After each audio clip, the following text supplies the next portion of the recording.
Hey guys, welcome to my another video. तो बहुत दिनों बाद मैं ऐसी कोई वीडियो लेकर आई हूँ जिसमें फिर से कुछ बताना चाहूँगी रिसेंटली कांड के बारे में जो एक्चुअली मेरे साथ हुआ है। और ये कांड सिर्फ मेरी वजह से हुआ है, मेरी बेवकूफ़ी की वजह से हुआ है और किसी पे एक्स्ट्रा ट्रस्ट जो हम कर लेते हैं ना, उसकी वजह से हुआ है। तो हुआ क्या था कि मेरे घर पे कुछ एक फैमिली थी जो रेंट पे रहती थी। आज से 7-8 साल पहले वो हमारे वहाँ पे रहते थे और वो कम से कम 12-15 साल रह के गए। तो एक बहुत अच्छा बॉन्ड हो गया था उनके साथ, बहुत अच्छी बहुत अच्छी बॉन्डिंग हो गई थी उनके साथ। मैं कई बार ऐसा होता था उनके पास जाके खाना भी खाती थी, उनके पास जाके बैठती थी। वो हमारे उनके बच्चे हमारे वहाँ पे आके खाना खाते थे। उनकी छोटी सी बेटी थी जो मेरे पास आके सो भी जाती थी। तो एकदम फैमिली जैसा रिलेशन हो गया था क्योंकि हमारी कास्ट था, हमारे गोत्र था। तो एकदम फैमिली जैसा हो गया था उनके साथ। और हुआ क्या कि उसके बाद 6-7 ईयर्स पहले वो हमारे वहाँ से कहीं और शिफ्ट हो गए थे। एंड उसके बाद हमारी इतनी बात नहीं होती थी। कभी कभी मेरी उनसे एक बात हो जाती थी 4-5 महीनों में एक बार एंड ऑल।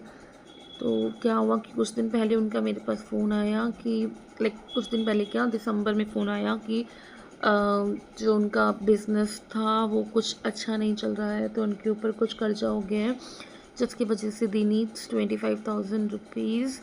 तो मैं क्या उनकी कुछ हेल्प कर सकती हूँ। और जिनका फ़ोन आया था बेसिकली वो आंटी थोड़ी सी एजिड है और वो रो के मुझे फ़ोन कर रही थी। और मुझे लगा कि भाई, और उन्होंने मुझे ये बोला कि फ़ेब में उनकी कोई कमेटी है जिसको वो फ़ेब में पूरी निकलवा के तब मुझे मेरे पैसे वापस कर देंगी, क्योंकि दिसंबर में उठाएंगे तो लॉस में उठाना पड़ेगा एंड ऑल।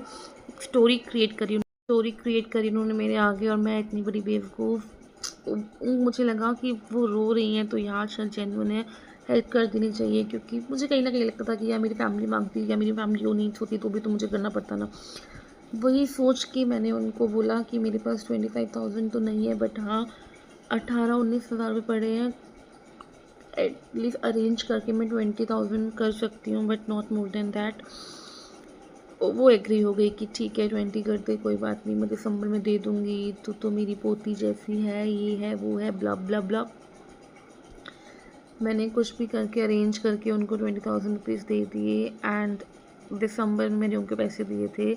फेब लास्ट में उनका मेरे पास फ़ोन आता है फिर से कि वो जो उनका बिज़नेस था वो पूरा ठप हो चुका है, पूरा ख़त्म हो चुका है और वो अब सफ़र नहीं कर पाएंगी उस जगह पे जहाँ पे वो रह रही थी। उनको वहाँ से निकलना पड़ेगा। मुझे लगा निकलना पड़ेगा कि मतलब क्या है। उन्होंने मुझे बोला कि तेरे वहाँ पे कहीं पे कुछ रेंट पे मिल जाएगा या कुछ जॉब मिल सकती है क्या। तो मैंने बोला कि मेरे यहाँ पे तो मैं कहीं इतना जानती नहीं किसी को, मुझे नहीं पता। तो मुझे था भी कि मुझे ऐसा कुछ कॉम्प्लिकेशन नहीं चाहिए अपने अपने एरिया में, अपनी लाइफ में अब। तो मैंने उनको नहीं सजेस्ट किया कुछ भी, बट कहीं ना कहीं मुझे लग रहा था कि मेरे पैसे डूबने वाले हैं।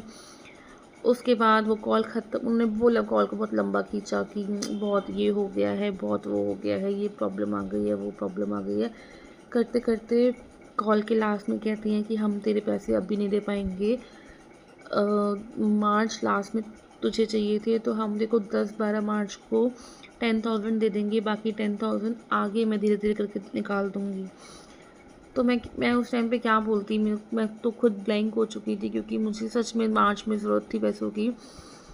तो मैंने बोला कि ठीक है। उस टाइम पे मुझे लगा कि भाई 10 तो आए पहले, 10 तो मिले कम से कम। फिर मैंने अपने भाई से बात करी, उसने भी मुझे बहुत सुनाया कि तू पागल थी क्या, तूने क्यों दे दिया, ना जानते हम कि अब वो कहाँ रहते हैं, ना कुछ है कुछ है। बट मैं वही ना उनकी उस आवाज़ के ऊपर मुझे पता नहीं क्या हुआ और मैंने वो दे दिए। और आज 26 मार्च है। कैन यू बिलीव कि उनका उनके सारे नंबर स्विच ऑफ जा रहे हैं। जो उनकी पोती की इंस्टा आईडी थी वो ब्लॉक जा रही है। फेसबुक पे कोई आईडी नहीं है, सब इंस्टॉल हो, सब सब ख़त्म हो चुकी है। भाग गए हैं कि पता नहीं क्या किया। बट यार ऐसे कैसे कर सकते हो आप। आपको लॉस हुआ, आपने सोचा कि भैया मैं निकल जाती हूँ यहाँ से, प्रॉब्लम सॉल्व हो जाएगी। बट आपके पीछे जिस लोगों के आपने पैसे खाए हैं भाई, उनके बारे में सोचो, उनके बच्चों के बारे में सोचो, उनकी फैमिली के बारे में सोचो। 10 आपने मेरे 20,000 रुपये ले लिए, आपको क्या पता कि मुझे उस 20,000 रुपये की क्या नीड थी इस टाइम पे, मुझे वो मेरे लिए वो कितने इम्पोर्टेंट थे, मेरे बच्चे के लिए वो कितने इम्पोर्टेंट थे या क्या था। कैसे कर लेते हो आप ये चीज़? तो इन शॉर्ट इस कांड ने ना मुझे ये चीज़ सिखा दी है कि भाई किसी पे भी 10 रुपये का ट्रस्ट मत करो। मेरे साथ तो वैसे ये पैसे वाले कांड बहुत हो चुके हैं। ले दे के जो एक ये वाला हुआ है ना, इसने तो बिल्कुल ही ट्रस्ट ख़त्म कर दिया। अब तो मुझसे मेरा सगा भाई भी बोलेगा ना मुझे 100 रुपये दे दे, मैं बोलूँगी भाई नहीं है मेरे पास, निकलो।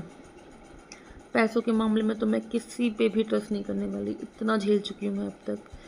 तो यही सबक आप लोगों को दूँगी कि कोई भी आए आपको कॉल करे, रो के दिखाए, हँस के दिखाए, ये हो गया, वो हो गया, हम मरने वाले हैं, हमें ये होने वाला है, हमें वो होने वाला है, मत दो पैसे, मत दो।